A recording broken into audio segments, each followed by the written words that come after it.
도깨비라는 이름이 걸맞을까 하였지만 혹시나 찬양 속에서도 주무시는 분이 있을까봐 제목을 지어보았습니다. 도깨비는 도로 깨닫는 부모의 비장함이라는 제목의 줄임말입니다. 오늘 이 말씀을 익히 잘 아실 것입니다. 이 본문의 말씀을 잘 알려고 한다면 벌써 1장부터 살펴봐야 됩니다. 이 예가서는 심판의 예언이 한창이고 갈등하는 에레미야서가 아닌 에레미야서 그 심판이 끝난, 완전히 끝난 전쟁의 그 폐허만 남은 그 상황이 되는 시간이 되었습니다. 심판이 발생하고 모든 전쟁이 끝나고 폐허만 남은 예루살렘 그 절규만 가득한 한복판에서 예언자가 자기 옷에 먼지도 털지 못하고 처량함으로 뚜벅뚜벅 걸어 나오는 그 감옥에서 출소하는 장면을 연상케 하는 것이 바로 예레미야 예가서 1장 1절의 말씀입니다. 1장 1절 한번 보도록 하겠습니다. 슬프다 이성이여 본래는 거민이 많더니 이제는 어찌 그리 적막히 앉았는고 본래는 열국 중에 크던 자가 이제는 과부 같고 본래는 열방 중에 공주되었던 자가 이제는 조공 드리는 자가 되었도다. 이 예루살렘 자체는 예전에 화려하고 그 예배드리고 모든 일이 불러들여오며 또 하나님의 전을 지키려던 자들이 가득했지만 이제 예루살렘이 멸망을 당하게 되면서 바빌론에게 멸망당하면서 누구는 그저 울고 누구는 송장 앞에서 또 자기의 죽은 자녀 부모 앞에서 아무것도 못하고 또 자기가 살고 있던 모든 집들이 폐허가 된 곳에서 울기만 할 때 그 예루살렘의 모습을 보여주고 있습니다. 여러분 갖고 계시는 개역 한글에서 재미있는 표현은 공주와 조공이라는 표현입니다. 원래는 히브리어로는 사라라는 뜻은 기부인이라는 뜻이 가지고 있습니다. 그리고 조공 드리는 대단한 단어가 쓰여 있지만 마스라는 히브리어에 있는데요. 그냥 이 뜻은 종입니다. 종. 그러므로 기부인이 종이 되었고 노예가 되었다라는 표현을 개역 한글은 공주가 조공 드린 자로 바뀌었다라고 단어를 사용했습니다. 얼마나 재밌냐면 공주를 바꾸면 주공이잖아요. 이 주공의 단어 비슷하게 그 의미를 찾아서 조공 드리는 자로 바꿨다는 겁니다. 그러므로 그 신분이 완전히 거꾸로 반대로 된 기구한 삶이 되었다는 겁니다. 여러분도 요 근래 그렇게 불려지는 사건이 있습니다. 이것만 보셔서 재밌는 게 아니라 우리의 기구한 삶이 어떤가 한번 말씀드리고 싶습니다. 바로 우리 기독교인을 개독교라고 하는 정말 입에 차마 담을 수 없는 말로 불려지고 있는 것이 지금 안타까운 조국교회의 현실인 것 같습니다. 실은 기독교라는 뜻을 여러분 아시는지 모르겠습니다. 기독교는 한자에서 파생된 말입니다. 기독교는 원래 그리스도라는 그 헬라어음을 기르시독이라고 한 중국 분들이 한자로 이름으로 음역을 했을 때가 많은데 그래서 그리스도를 기르시독이라고 불렸다가 앞에 기자와 독자를 써서 기독교가 되었습니다. 마치 중국인들은 코카콜라 우리는 영어 발음을 위로 표기를 하는데 그분들은 가구가라, 커구가라 뭐 그렇게 발음합니다. 여기 중국분들 있으면 죄송하고요. 아무튼 저는 한국인이니까 그 발음을 고치고요. 또 이마트 아시지요? 이마트도 중국에 갔을 때는 이마득으로 한자 표기를 했다고 합니다. 살면 살수록 이득이다 라는 뜻으로 썼다고 합니다. 기막히죠? 그래서 오늘 우리는 이 기독교가 그리스도라는 이름이 어떻게 불려졌는 걸 알 수 있습니다. 근데 한자의 뜻도 기가 막힙니다. 그저 이름만 발음만 빌려 쓴 게 아니라 이 기자 독자를 어떻게 썼냐면 기자를 기본 기자, 기본 성문법 영어 할 때 그 기본의 그 기자를 썼고요. 독자는 살필 독자를 썼습니다. 그러면 우리의 종교는 어떤 종교다? 중국인들이 처음 바라봤을 때 기본을 살피는 종교다라고 생각했던 것 같습니다. 그래서 우리가 기독교를 뭐라고 하면 기본, 할렐루야, 우리 인생의 삶의 생명의 기본은 무엇입니까? 예수 그리스도이신 줄 믿습니다. 너무나 기가 막히죠? 너무나도 절묘한 표현인 것 같습니다. 그런데 이것을 개독교라고 부르고 있습니다. 개독교, 물론 강아지는 한자가 아닙니다. 그래서 그 개자를 동물로만 보지 마시고 낱개자로 보셔서 우리가 기본을 바라보지 않고 여러 작은 것, 파편들, 별것 아닌 것 가지고 우리가 너무 그것만 살피고 있지 않는가, 그걸 나무라고 계시는 주님이 아닌가 긍정적으로 바라보시기를 바라겠습니다. 11절도 또한 이런 기구한 얘기를 하고 있습니다. 그 모든 백성이, 같이 읽을까요? 저가 외로우니까. 그 모든 백성이 1장 12절이면 생명을 소성시키려고 보물로 식물들을 바꾸었더니 지금도 탄식하며 양식을 구하나이다. 나는 비쳐나오니 여호와여 나를 공고하옵소서. 원래 성도님들 이제 70이 되시면 보통 금식을 못 하십니다. 의사들이 금식을 못하게 하죠. 약을 같이 병행하기 때문입니다. 그래서 우리는 건강에 대해서 관심을 많이 갖고 있는데요. 그런 구절이 생각나서 이렇게 기구하게 바뀐 삶이 어떠했는가를 한번 이 11절을 말하고 싶습니다. 전에는 보물이 있으면 보물이 쓸 데가 없으니까 이것을 약으로 또 지어 먹고 불로 장생초도 사 먹으려고 애를 썼던 그 민족이 이제는 폐허만 남으니까 아무것도 먹을 게 없으니까 그 먹을 거 하나라도 구하려고 그 애를 쓰는 모습을 빗대어 얘기하고 있습니다. 우리의 사람들이 지금 보물로 가득하고 세상 사람들이 보물로 가득해 보이지만 예수가 없고 하나님이 없으면 그들은 그저 자신들의 생명을 연장시킬 수가 없습니다. 그럼에도 불구하고 그것이 멋져 보이고 멋들어져 보이고 우리의 부러움이 될 수 있지만 여러분들은 주님께서 채워주시고 주님 한 분만으로 살게 하시는 축복을 얻게 하신 줄 믿습니다. 12절은 또 이렇게 말합니다. 무릇 지나가는 자여 너희에게는 관계가 없는가? 내가 임한 근심 같은 근심이 있는가? 볼지어다 야훼께 진노하신 날에 나를 괴롭게 하신 것이로다. 이 구절은 우리 믿음의 성도님들의 외로움을 달래주시는 하나님의 말씀, 그리고 때로는 성도님이라고 하지만 우리 목자로서 또 목회자로서 성도들을 이끌어가야 되는 어떤 하나님의 세우신 인도자의 외로움을 나타내주는 글이기도 합니다. 이 구절은 전통적인 해석으로 읽으면 이해하기가 조금 어렵습니다. 차라리 사람들이 예언자를 두고 비아냥거린 것으로 이해하는 게 맞을 것입니다. 사람들은 예레미야한테 이렇게 말합니다. 네 말대로 됐지. 우리가 너 친바벨론주의자잖아. 너가 이제 우리가 고난에 빠지고 심판당하니까 넌 기분이 좋겠다. 이렇게 비아냥거린다는 겁니다. 너가 우리 고통 알아? 넌 결혼도 안 했잖아. 너는 우리의 슬픔 알아? 내 자녀 뺏긴 거 알아? 내 자녀가 죽은 거 알아? 이렇게 그 마음을 긁어대는 겁니다. 예레미야가 여러분 아십니까? 왜 결혼을 못했습니까? 하나님께서 자신의 마음을 대신 짊어지게 하시려 결혼을 막으셨습니다. 그가 했던 건 친바벨론주의자가 아닙니다. 정치적인 활동이 아닙니다. 그저 하나님 말씀 앞에 순종만 했습니다. 너희가 하나님 말씀을 무시했고 너희가 한 자라도 키 한 자 키워보려고 애쓰는 동안 하나님께서는 너희는 멸망만 있고 더 이상 결혼할 이유도 없다. 너희들의 자녀가 낳으면 낳을수록 너희에게 고통일 뿐일 것이다. 그런 날이 올 것이다 라는 그 예언 때문에 그 인생을 하나님 앞에 바칠 수밖에 없었습니다. 그럼에도 불구하고 사람들은 그 고난 속에서 그 역경 속에서 자신의 고통 속에서 주의 종을 힘들게 합니다. 이렇게 고난받으니까 좋니? 그러니까 이렇게 슬퍼하니까 너는 완전히 좋겠다. 그런데 너는 친바벨론주의자인데 왜 바벨론 안 따라가고 이렇게 남았니? 너도 참 별거 없구나. 이렇게 마음을 긁어댔다고 합니다. 여러분 때로는 주의 종이 마음에 그 어려운 얘기를 전할 때가 있습니다. 그 마음이 편하겠습니까? 그런데 그것이 이루어지지 않게 됐을 때 또 복이 안 되는 또 마음 가운데 자꾸 어려운 일만 있게 되는 성도들을 보게 되면 그 마음은 더 마음이 아픈 것입니다.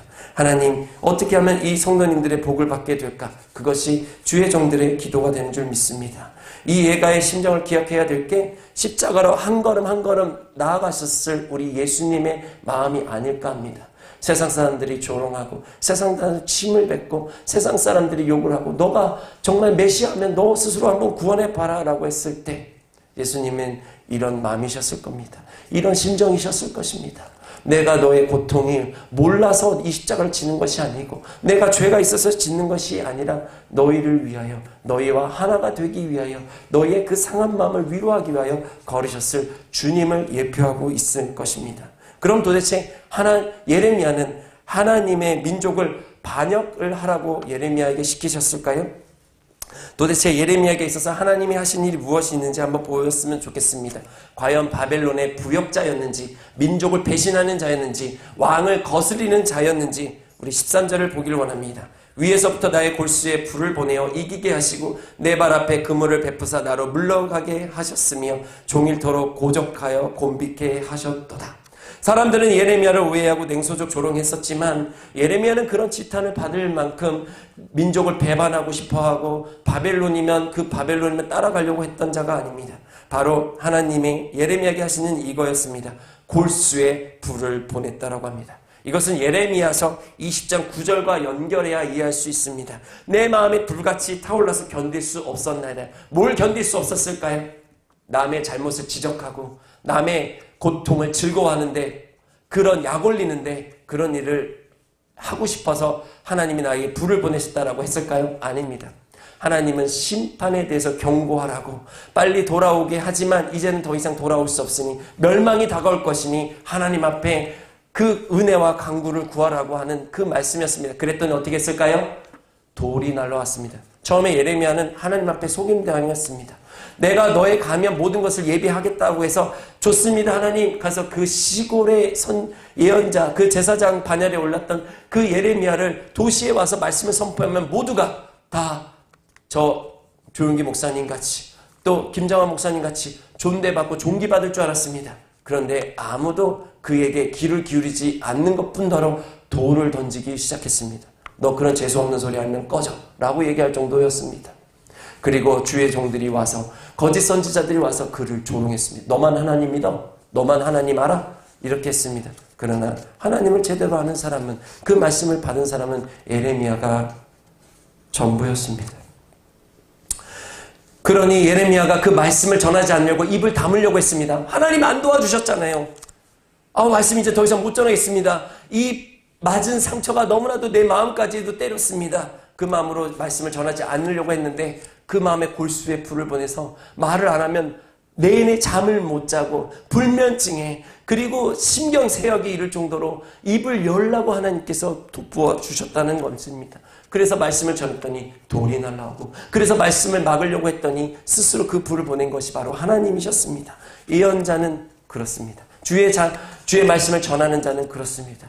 아는데 전하지 않으면 그걸 또 죄라고 하고 또 전하는데 듣지 않으면 그 외로움과 고독은 그 예배에 그 말씀의 인도자가 고스란히 짊어지고 있다는 그 아픔이 있을 때가 있습니다. 그것이 바로 예레미야의 마음이었습니다. 또한 그물을 베푸셨다라고 합니다. 여러분 그물을 던지면 던졌지 왜 베풀다고 하셨을까요? 예레미야가요 시드기야가 불렀습니다.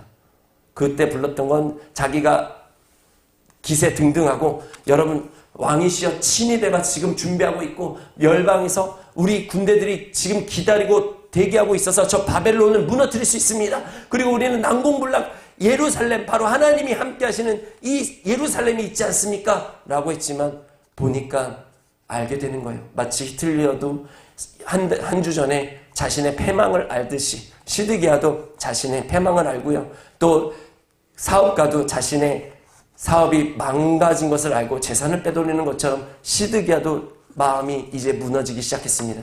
그래서 자기가 무시했던 예레미야를 잡아 불렀습니다. 너 자꾸 왜 우리에 대한 의지, 예국심을 꺾어버리니? 왜 이 제국에 대해서 이 유대 왕조에 대해서 너가 자꾸 안 좋은 말로 힘들게 하니? 그리고 하나님의 뜻이 도대체 무엇인데? 왕이시여 멸망입니다. 왕이시여 끝난 겁니다. 그 예레미야는 그 왕 앞에 당당히 말했습니다. 꺾일 수 없었습니다. 정말 참담하고 어려웠지만 그걸 바꿀 수가 없는 하나님의 뜻임을 전하였습니다. 시드기야는 듣고서 화가 났습니다. 왕이시여 당신 아들들은 눈이 뽑힐 겁니다. 당신은 눈이 뽑힐 거고 당신은 그 아들들이 그 눈이 뽑힌 데서 죽임을 당할 것입니다. 그게 예언이었습니다. 그게 시드기야의 말로였습니다. 누가 듣고 싶겠어요? 누가 그것을 항복하고 싶겠습니까? 어떻게든 버텨. 그 백성들을 이용해서 자기를만 살려고 했을 것입니다. 나만 살면 이 유대는 절대 망하지 않는 거라고 생각했던 그 시대였습니다. 그래서 그를 그 당시 감옥이었던 시드기야 뜰에 가둬버립니다. 예레미야는 목이 타고 마음이 안타까웠습니다. 나가서 한 명이라도 하나님 앞에 그 바벨론이 쳐들어와서 우리가 멸망될 것을 통하여 남겨진 자들로 만들고 싶은 사역이 있었지만 하나님은 그에게 그물을 던져서 시드기의 그 뜰에 가둬버렸습니다. 그래서 예레미야는 이렇게 표현합니다. 그물로 가두셨는데 내가 그 그물이 사람들한테는 안 된 거, 쌤통이다, 잘 됐다, 걔 그럴 줄 알았다라고 했지만 실은 그것이 베푸는 거였다라고 표현하는 겁니다. 그 그물을 베푸셔서 예레미야는 바벨론의 침공 때 살아남게 됩니다. 바벨론의 그 병사들이 와서 이 예레미야를 보고 얘 우리 편이래. 얘가 우리 멸망 올 것을 전했던, 이 유대가 망할 것을 전했던 그 선지자가 있다는 사람인데 이 선지자가 이 선지자래. 그래서 살려줍니다. 데려가 주지. 살려주면 뭐합니까? 데려가서 무언가 좀 좋게 해줘야 그래도 친바벨론자라고 하는 그 민족의 반역자라고 하는 그 오해를 받았으니 또 그 욕을 받았으니 한번 위로를 받아야 되지 않겠어요? 그래도 내비어 둡니다. 아니면 예레미야는 떠나지 않았던 것 같습니다. 주의 종은 그 성도들의 그 아픔과 고통과 함께하는 것인 줄 믿습니다. 그럼에도 불구하고 성도들은 예레미야를 욕합니다. 너무나도 슬프게 말하고 있습니다. 내 자녀를 잃은 걸 당신이 알겠어요. 당신은 그저 그 예언이 들어줬으니까 좋기도 하겠네요. 이로 인하여 내가 오니 16절입니다. 내 눈물이 물같이 흐르며 나를 위로하여 내 영을 소송시킬 자가 멀리 떠났음이로다. 원수들이 이김에 내 자녀들이 외롭도다. 나에게 있어서 바벨론은 내 나라가 아니야. 내 나라는 언제나 주님이 영광이 가득한 이 시온, 예루살렘, 이 유대야. 그런데 원수들은 떠났고 내 자녀들은 외롭기만 한 이 슬픔을 보는 것. 거봐, 내 말 맞지? 심판 온다고 했잖아. 내 말 맞지? 그런 마음이 드는 게 아니라 결국 이렇게 당해버린 이 하나님의 자녀들이 나와 상관없는 게 아니라 내 형제 같아서, 내가 사랑하는 이 성제 자매들 같아서 아파하고 아파하는 것이 바로 이 예레미야의 마음이었던 겁니다. 여러분, 예레미야는 이런 생각했을 겁니다. 건강 챙겨주실 때, 건강하게 했을 때 주님의 말씀으로 건강할 것을 챙기지. 보석을 모았을 때 주님께서 더 그 보석으로 흔들리지 않고 하나님 영광의 일을 위하여 하지. 이런 마음이 분명히 들었을 것입니다. 그러나 지금 예레미야는 그 입을 열기보다도 그들의 아픈 마음과 함께하는 사람이고 싶었습니다. 여러분, 노아가 기뻐서 그럼 술을 마셨을까요? 하나님이 심판에 살아남았는데 정신 없었을 겁니다. 어떻게든 살아보려고. 왜 있잖아요. 아이가 처음 낳았을 때 아픈 줄도 모르고 힘든 줄도 모르고 막 무릎이 시릴 줄도 모르고 그 아이가 배고프면 배고픈 대로 분유를 먹일까 아니면 열이 오를까 막 노심초사하며 그 아이를 막 키우려고 애쓰는 것이 영아기 유대 모습 아니겠습니까? 노아가 그 책임감을 갖고 이 동물들을 어떻게든 이 가축들을 주님이 땅을 보여주실 때까지 그 좁은 배에서 그 외치는 그 동물들과 또 이들을 잘 살려보내기 위해서 배 안에서 죽으면 안 되니까 얼마나 정신없이 바쁘게 일을 했을까요? 얼마나 불철주야 그 구원에 받은 생물들을 돌보느라고 애를 썼을까요? 새 땅을 기대하면서 딸린 식구들을 진정시키면서 좀만 참자, 좀만 기다리자. 내가 비둘기 보냈고 또 까마귀 보냈으니까 반드시 좋은 신호가 올 거야. 이렇게 다독이면서 했을 것입니다. 그리고 마침내 땅에 도착하게 되었습니다. 그리고 포도를 수확했더니 풍성하게 복을 주셨습니다. 그러고 나서 노아가 그 포도를 보면서 이렇게 생각했을까요? 와, 내가 역시 하나님 뜻대로 살길 잘했다. 거봐, 내가 그들보다 나으니까 하나님이 날 살려주신 거겠지. 이렇게 나는 복받은 사람이야 라고 생각을 하며 기뻐만 했을까요? 그 포도를 보면서 마침내 생각했을까요? 하나님이 오늘날 나를 쓰신 것이 내가 내 뜻대로 되지 않고 하나님의 은혜로 되었지만 나는 정말 이것을 나 혼자만 알고 이 기쁨을 나 혼자만 알아야 되는 그 고독감, 적막감, 여러분들의 마음도 그런 마음을 겪어보신 줄 압니다. 가족들은 다 믿고 그 하나님 앞에 영광 돌기 원하는데 하나씩 하나님을 믿지 않고 그 마음을 전달하기가 너무나도 어렵고 오해만 하고 그리고 친구들조차도 자기를 비웃는 그 외로움의 적막감. 나는 하나님으로 인하여 이렇게 만족하고 기쁜데 그 기쁨을 나 혼자만 알게 되는 그 외로움과 적막감. 그래서 어떻게 보면 그 포도 속에서 그 노아는 자신이 마음이 괴로웠을지도 모릅니다. 그래서 술을 마실 수도 있을 것입니다. 술을 마시는데 자유할 수 있을 겁니까? 옷을 벗는다는 것은 아담 하와의 이전의 마음이 아닌가 싶습니다. 그 자유함을 다시 한번 그가 만끽하고자 했던 것이 아닐까 합니다. 나밖에 없어. 이제 나만 있잖아. 내가 뭘 하든 나밖에 없는 거 아니야? 그 마음이 노아의 마음이었을 수도 모릅니다. 그런데 여러분들, 아담과 이브가 그 받은 수치, 그 창피함은 예수 그리스도의 희생만으로 사라질 수가 있는 것입니다. 술 따위로는 해결될 수가 없는 겁니다. 예레미야도 이런 아픈 마음이 있었을 겁니다. 나 혼자 살아남아서 좋은 게 아닙니다. 여러분, 믿는 자는 그런 의인의 마음은 그렇게 세상과의 이기적인 마음과 분명히 다를 것입니다. 여러분들 예배 없이 말씀을 많이 듣는다고 합니다. 얼마나 좋은 세상입니까? 예배 없이 말씀을 듣는 건 아브라함이 드리는 예배와 비교할 때 부끄러울 뿐입니다.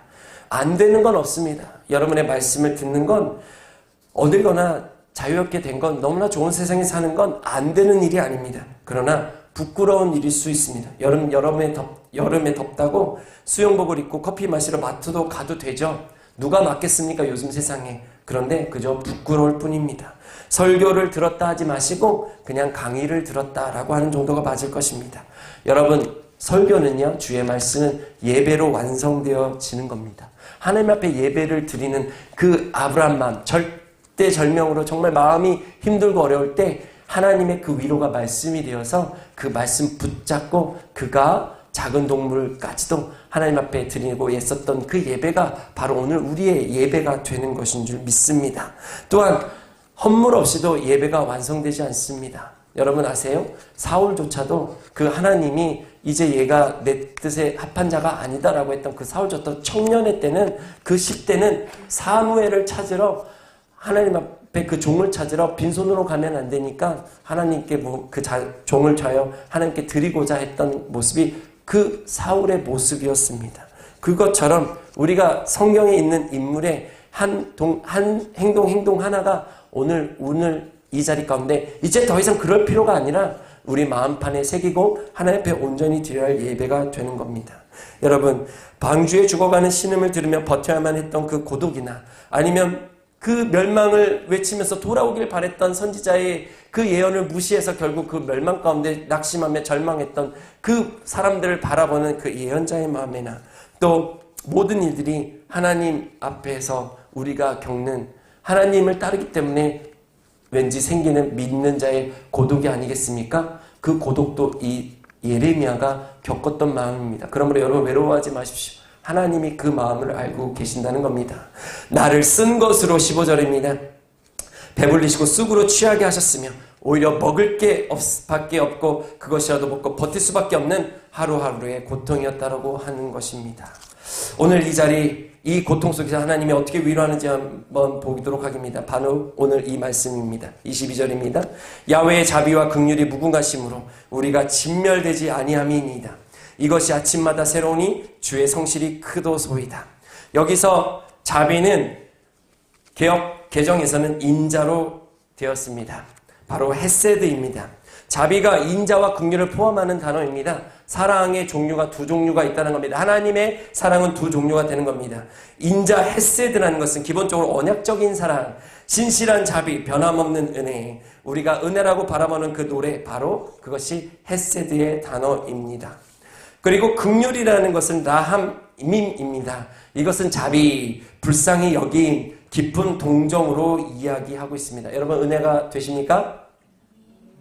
하지만 저는 좀 더 이것을 풀어서 말씀드리고 싶습니다. 여러분, 이런 겁니다. 특히 자비는 인자는 아실 것이니까요, 긍휼에 대해서 이야기하고 싶습니다. 이거는 자식이 공부를 못할 때가 있습니다. 그리고 자식이 감옥에 갔다 올 때가 있습니다. 그리고 자식이 큰 병을 알아서 정말 어떤 가장으로서 역할도 못할 것 같은 걱정투성이의 자식이 있습니다. 그런데 그 자식이 또한 부모를 때리는 자녀도 있습니다. 잘해줘도 사람들이 얘는 글렀어. 얘는 이제 인생 글른 거야. 부모한테 그래서 사람들이 얘기합니다. 이런 자식 이젠 포기하세요. 그냥 없는 셈 치세요. 형제들도 그런 얘기를 합니다. 그런데 부모는 어떤가요? 부모의 심정은 어떤가요? 감옥에 갔든 공부를 못했든 이런 자식이 굶을까봐 어머니는 음식을 만듭니다. 그리고 이런 자식을 위해서 뭐라도 나중에 노잣돈이라도 장사할 수 있게끔 만들어줄까봐 아비는 일하는 일터로 가게 됩니다. 이게 바로 라함밈입니다. 여러분, 불이 불듯해서 선포해도 결과는 이루어지지 않지만 하나님이 그 모든 것을 다 참으셨다는 것을 이 예레미야는 알고 있습니다. 전에 하나님께서 하신 일들을 기억해냈다는 겁니다. 하나님, 언제 멸망시키실 겁니까? 내가 오늘 돌을 맞아서 이렇게 피를 흘렸는데 주의 종이 감히 하나님 말씀 전했는데도 저들이 발칙하고 저들이 죄가 많아서 이 하나님 말씀 무시하는데 언제 이렇게 나를 이 소원을 이루게 하실 것입니까? 내가 당장 멸망시킬 거야. 내가 내일 당장 멸망시킬 거야. 그런데 눈을 떠보니 주의 종도 이거 내가 좀 실수했나?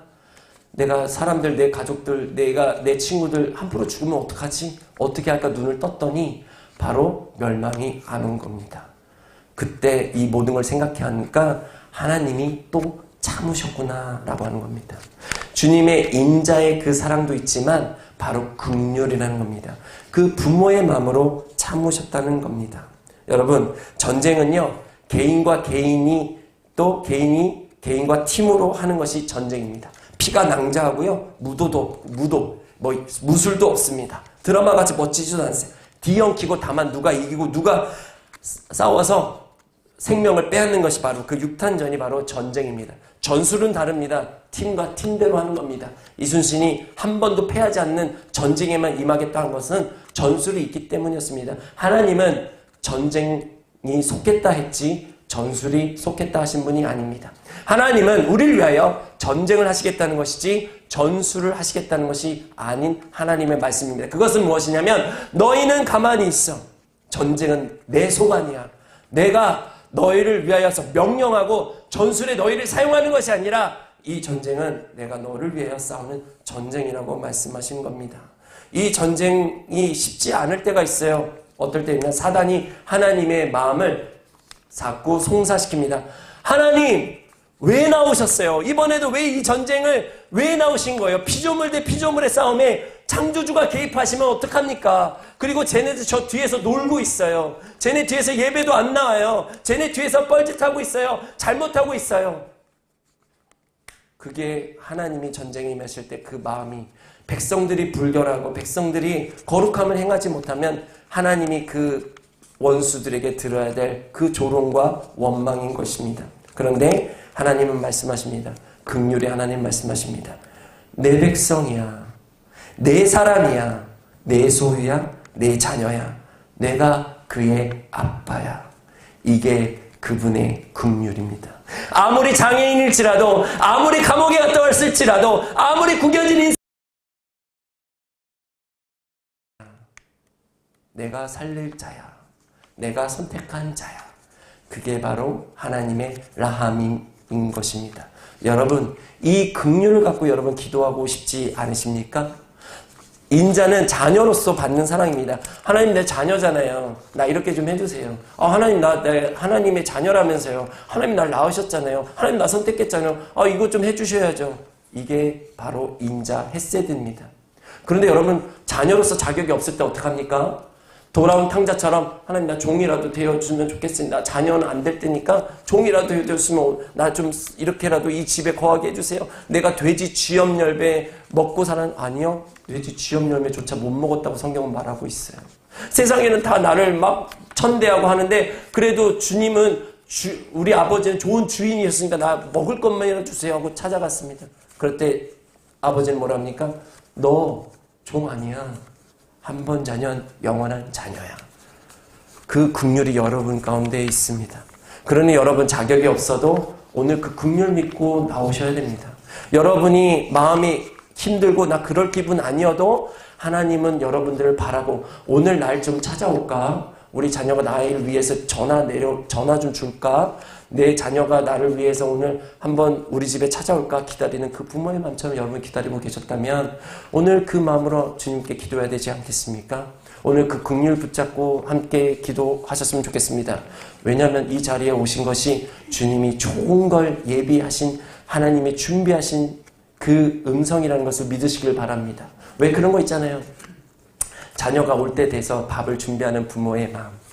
자녀가 시골에 사는데 분명히 줄 참기름도 있고 먹을 것도 있고 좀 싸줄 것도 있으니까 자녀가 불러도 좋은 거. 손주들이 오면 용돈 줄 거 있으니까 언제든 오면 반가운 거. 준비가 안 되면 왠지 마음이 미안하고 아유 미안해서 어쩌지 하는 그 마음이 아니라 무언가 준비됐으니까 여러분 부르게 하신 거라고요. 할렐루야. 오늘 이 예배 예배 드렸더니 별구 바쁜 시간 그냥 어째서 다음 주는 못 오겠다 이런 마음이 아니라 바로 좋은 일들이 지금 기다리고 있는 겁니다.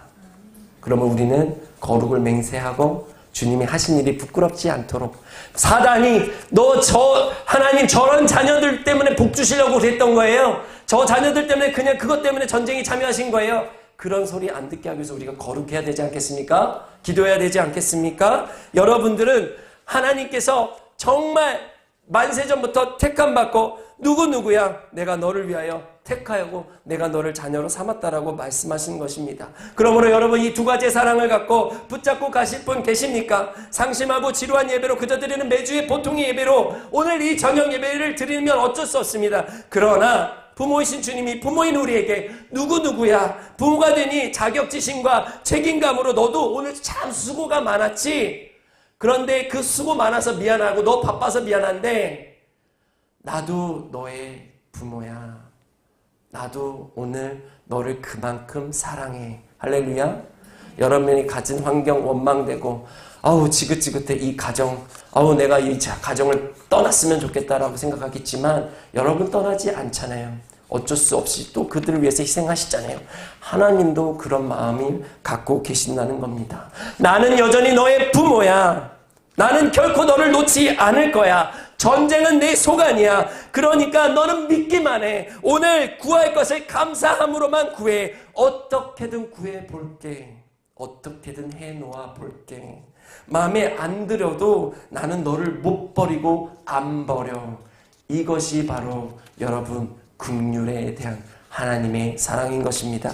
이 사랑 붙잡고 다시 한번 기도합시다. 여러분 소원이 있습니까? 여러분 마음의 침륜에 빠져서 하나님 앞에 구해도 나에게 안 들어줘 하는 그 마음의 그 소원들이 있습니까? 다시 한번 뒤척여 끌어내십시오. 그러나 그 소원이 여러분 육신을 위한 것이지 않기만을 바라겠습니다.